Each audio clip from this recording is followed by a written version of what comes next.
د ولسي جرګې رئیس میر رحمان رحماني د خلکو زړونه وګټل. میر رحمان رحماني کوم داسې کار کړی چې ټول افغانان پرې ویاړي.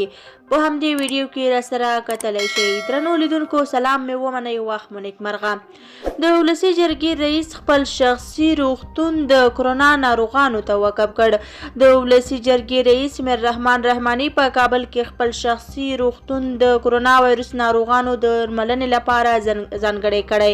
د معلوماتو تر مخه پرون دغه روغتون د ولسي جرګې د رئیس میر رحمان رحماني، عامه روغتیا وزیر پیروز الدین پیروز او کابل ښاروال له لوري پرانیستل شو. د میر رحمان رحماني دغه شخصي روغتون چې 80 بستریز روغتون دی په کابل کې د کرونا وایرس د ناروغانو د درملنې په موخه کارول کیږي. دغه روغتون ټول امکانات عامه روغتیا وزارت ته په واک کې ورکړل شوي.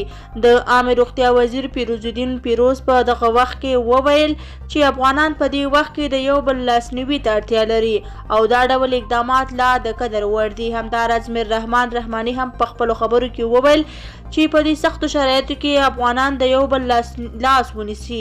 هغه وویل چې په دې بحراني وضعیت کې نورو مرستو ته هم تیار دی. دا وه زموږ د نن ورځې ویډیو.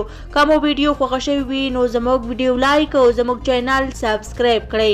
له توجه څخه مو نړۍ مننه. تر بیا ښې چارې.